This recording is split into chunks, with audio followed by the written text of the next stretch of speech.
Sobat Prestis, kali ini saya ditemani seorang sahabat namanya Sherry Winata. Halo Sherry Winata. Hai Van. Saya sekarang berada di suatu tempat yang memang bukan biasanya ya, bukan mereview properti, tapi saya ingin ngobrol santai nih dengan ibu, saya sebutnya Sherry aja ya, Sherry Winata di rumahnya.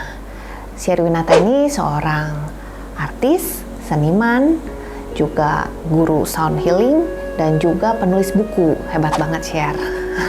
Aku amazed dengan Sherry. Sherry adalah salah satu klien saya dan sekarang saya sedang di rumahnya. Boleh share, dijelaskan ini tempat apa nih?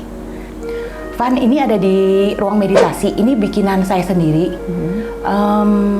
Jadi saya di ruangan ini saya bisa belajar course saya karena saya tuh senang banget belajar.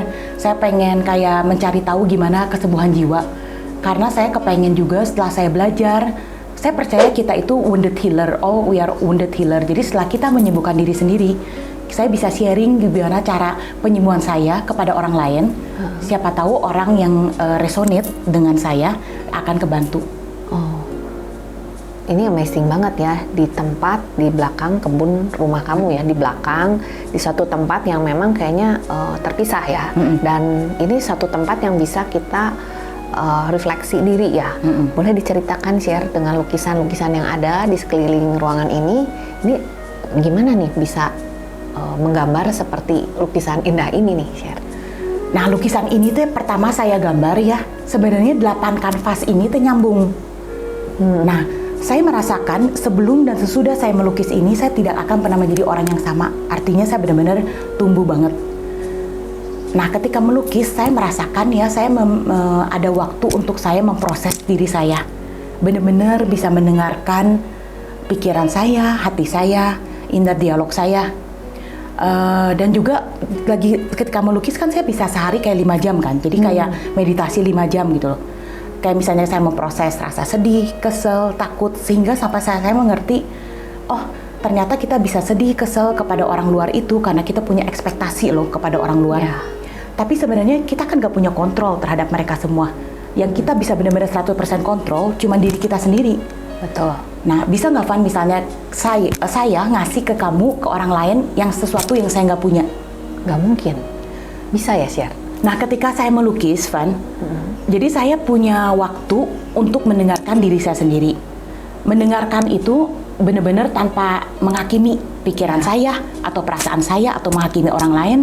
Mendengar dengan bukan untuk cepat-cepat untuk di-cut atau dibantah, tapi benar-benar mendengar dari hati yang mau mengerti, menerima, dan peduli, dan memaafkan, dan cinta kasih. Oh, dari lawan bicara kadang-kadang kan kita suka judgement atau kita ada pemikiran nggak setuju ya dengan opinion dari lawan bicara kita ya. Nah, ketika saya punya itu di dalam, ketika saya bisa ngasih ke diri saya sendiri, jadi saya juga mulai bisa mendengarkan orang lain tanpa menghakimi mereka, tanpa memotong pembicaraan mereka, tanpa kayak mau ngasih solusi ke mereka gitu, tanpa menghakimi lah. Jadi kayaknya setelah itu, setelah kita bisa punya kayak mendengarkan diri sendiri, kita bisa mendengarkan orang lain, bukan berarti kan hubungan diri sendiri kita lebih bagus, dan hubungan dengan orang lain juga kita jadi lebih bagus. Oh, luar biasa ya, saya mendapatkan insight bagus nih Bu Sherry. Ini sesuatu hal yang baru buat saya, healing, sound healing ya. Di sini ada banyak gong-gong. Boleh share diceritakan buat apa nih fungsinya gong-gong ini? Nah, sound healing ini saya belajar ketika saya pergi ke Paris dan juga ke New York dengan guru Master Gong Don Conrex. Saya tuh orangnya seneng banget belajar, selalu pengen mencari gitu jawaban tentang kesembuhan jiwa. Karena saya merasa kita itu semua adalah wounded healer. Kita semua hidup pernah terluka. Kita semua pernah pengen didengar, pengen diakui, pengen dihargai sama orang lain. Tapi kan apa yang kita expect dari orang luar nggak selalu kita dapetin kayak seperti apa spesifik yang kita mau. Nah, dari situ kan kita mulai tertimbun kayak lapisan emosi-emosi, misalnya kayak takut, sedih, kesel, marah. Nah, di dalam pikiran kita tuh udahlah lupain aja gitu kan. Besok kita harus hidup lagi, kita pakai kayak semacam emas lagi, ditanya orang gimana kamu, baik gitu kan. Nah, kita nggak pernah sampai benar-benar menggali ke dalam, ngeproses apa sih yang sebenarnya di dalam. Melalui sound healing, kita tuh bisa dengan set intensi, kita baringan kayak meditasi. Udah gitu kita set intensi supaya yang ada penyembuhan di dalam diri kita, ada lebih kesadaran yang lebih dalam. Karena sound itu tuh bisa membuat kita jadi kayak mendengarkan diri sendiri, mengerti diri sendiri, mencintai diri sendiri. Karena menurut saya, Van, hubungan yang paling penting itu adalah hubungan tentang diri saya sendiri, tentang diri saya sendiri. Bukan berarti kita mau jadi egois atau narsisis orang, sama sekali bukan ke sana. Karena inner dialog kayak tentang saya dan saya, itu akan menjadi outer dialog tentang saya dan orang lain. Betul.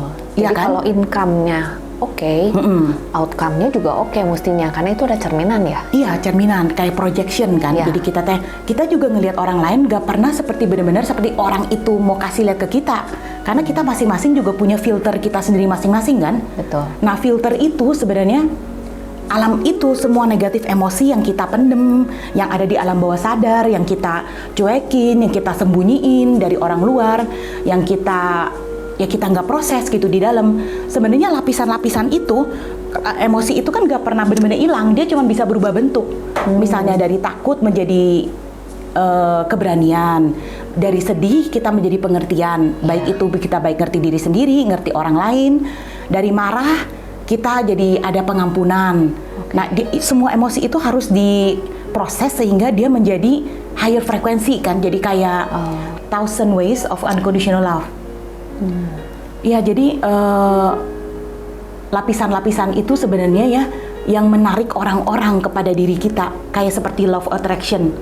Nah, kayak misalnya, kenapa sih kita kayak kesel sama orang ini yang namanya A? Udah gitu kita ya udah selesai kan, tinggal salahin dia dengan segala macam story, drama, alasan orang A yang salah gitu kan. Udah gitu kita udah lupain, kita berusaha menjadi orang lain lagi, hidup happy. Terus kok ketemu lagi orang B lagi, Van? Seperti yang memang ceritanya beda, dramanya beda, di tempatnya beda, tapi yang sama itu adalah satu negatif emosi yang perlu kita sembuhin. Itu yang tadi kita kubur di dalam kan, yang kita udah lupa gitu apa. Nah, kita jadi di dalam pikiran, di dalam consciousness kita mikirnya semua cerita drama story itu loh. Si orang ini salah, story-nya ini, saya begini, alasan gitu kan. Tapi sebenarnya yang menarik itu adalah yang si alam bawah sadar. Dimana itu setiap layer semua kayak semua negatif emosi ketumpuk yang belum kita proses. Kayak takut, marah, sedih, bahkan sampai ke masa kecil kita gitu kan. Itu akan jadi refleks ya, makanya harus disembuhin by healing ya. Nah, jadi si alam bawah sadar itu yang akan menarik sebenarnya. Dia 90% yang akan mengatur hidup kita sebenarnya. Kita itu pakai yang pikiran itu cuma 10%. Nah, yang 90% ini yang menarik orang-orang, drama, story gitu. Kenapa kita kejadian gitu lagi. Tapi kalau kita nggak mau kayak sadar dari story-story kita kan, story sama A begini, story sama B begini, story sama C begini, tapi orangnya nggak mau sadar lihat ke dalam gitu, ya sibuk aja nyalahin kan, A B C D gitu, karena dia lihatnya ke yang consciousness yang di atas kan, story, drama gitu apa. Tapi ya kenapa kok kejadian lagi gitu? Gimana sih caranya membebaskan diri kita gitu, sampai kita tuh bener-bener bisa menerima diri kita seutuhnya, bener-bener memaafkan diri kita masa lalu, benar-benar mengerti dan nggak ngejudge, dan benar-benar mencintai diri kita tuh benar-benar tanpa kondisi. Nah, saya percaya banget ya dari situ. Nah, dari proses itu kan jadi kita benar-benar punya full control di dalam diri kita. Nah, secara dari proses penyembuhan kita juga punya voice yang unik, itu adalah jati diri kita. Seperti saya menemukan dari lukisan, dari sound healing, terus saya menulis, saya bikin meditasi, dan saya juga lagi mau bikin course online. Nah, itu kan jadi cerita penyembuhan saya menjadi satu voice siapa saya gitu kan. Jadi kayak saya merasakan kita semua manusia adalah sama ya. Pugu kita di luar kayak pengen menutupi kita kuat, hebat, cantik, kaya gitu kan. Tapi sebenarnya kita lupa, sebenarnya sebagai manusia, sebagai semua manusia, kita tuh punya semua ketakutan yang sama, kesedihan yang sama, kemarahan yang sama, cuman beda waktu, beda alasan, beda orang gitu loh. Tapi kita tuh kayaknya selalu mencari di luar, kayak karir, uang, kekuasaan gitu ya, pasangan. Sebenarnya itu nggak salah, memang kita semua manusia juga perlu itu. Tapi gimana kalau kita mencari itu dari tempat yang full healing space di dalam?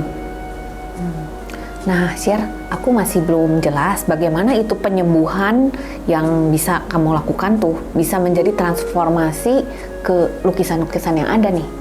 Misalnya gini ya Van, dari contoh kecil ketika misalnya saya mau ngelukis, saya ngegaris, wah pasti kan ada kan inner dialog kita yang takut miring, takut nanti kita takut lah ya, misalnya takut dijudge orang, takut nggak diterima orang, takut miring, terus saya mau perfect gitu kan, Takut salah.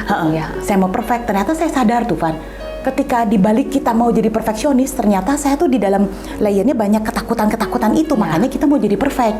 Nah ketika melukis ini, saya bahkan pertama kan kita mikirnya mau perfect gitu, terus kita sadar oh takut miring, udah gitu kita sadar lagi oh takut nggak diterima orang, udah gitu kita sadar lagi saya mau menerima diri saya apa adanya gitu, membebaskan jiwa saya. Bahkan Van, saya berterima kasih kepada rasa takut saya. Dan ketika dia datang, saya bisa mendengarkan benar-benar pesan rahasia dia untuk saya. Bagaimana supaya saya nggak takut lagi. Dan saya bisa kepengen jadi perfect dari tempat yang full healing space. Bukan dari, saya kepengen perfect tapi saya ngerasa kurang. Saya kepengen perfect tapi saya ngerasa empty. Saya kepengen improve, saya kepengen perfect tapi dari tempat yang saya full menerima diri, mengakui diri, gitu. Dari dalam berarti ya. Berarti kalau begitu lukisan-lukisan hasil karya Sherry ini memiliki frekuensi ya, memiliki aura. Nah, teman-teman Sobat Prestis penasaran kan seperti apa lukisan yang dibawakan oleh Sherry Winata?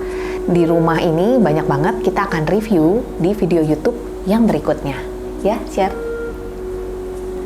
Nah, gimana Sobat Prestis setelah mendengarkan cerita dari Sherry Winata?